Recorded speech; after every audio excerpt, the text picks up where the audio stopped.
My name is David. I'm a 19-year-old record producer based out of central London, and for the past 2 years I've been mastering how to turn what was once a hobby in music into a full-time career.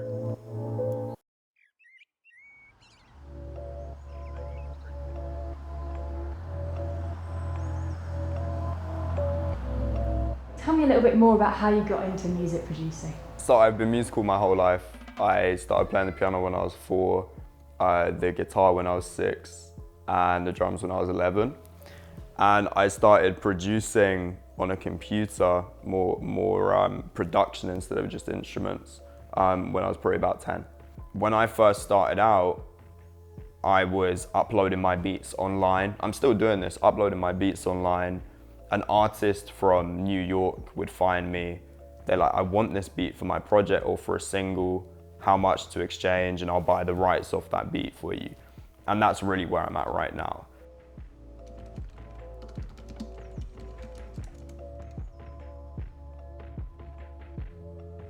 I moved out at 18, about 10 months ago as of recording this. And yeah, and it's been really positive for me because I've been able to connect with an entire new set of people. Basically, my process with making beats for clients is usually taking like a sample from a platform that I use called Splice. It's usually a melody, and then programming drum samples as well as implementing other full-length drum samples to then build and structure a beat, an instrumental that you would hear on the likes of the radio or on a chart or something like that. You know, all of these contacts that I have in the music industry, in the business world, were 100% off of my back. So nothing was given to me. Look, there's plenty of resources that people have nowadays. Everyone has a mobile phone. Everyone has the potential right now. If you're hungry enough, if you really want something in life, there's nothing that will stop you. There's no barrier at all. And I think if your vision is big enough, you'll do anything to go and get it. This is Hyde Park. I come here most mornings as part of my morning routine, and I just use it as a way to get outside. I think for me personally, just getting some type of mental clarity and to kind of move away from the workplace in the morning to get rid of, clear your mind. Something that I usually do is put my phone on airplane mode up until around 12-ish, just because the saturation in notifications or messages first thing in the morning usually isn't great to set up like a good flowing working day.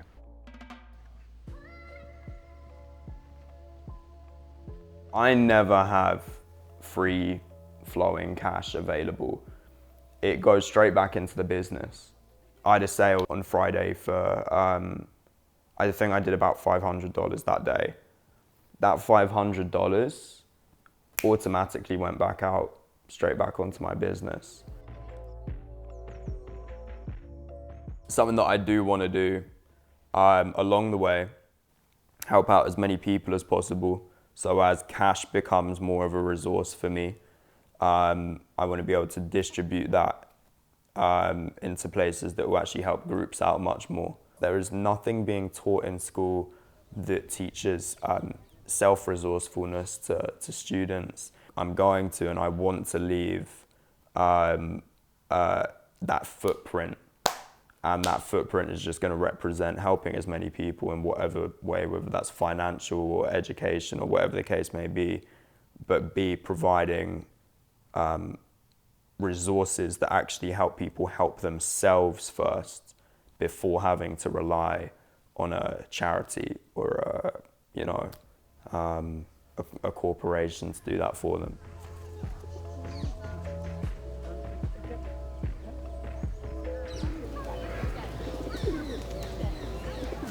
Boom.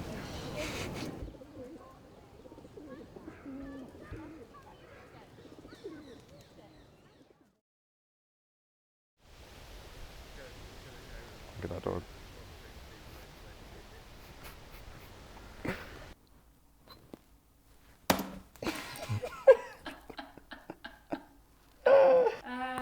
on again. Yeah, yeah.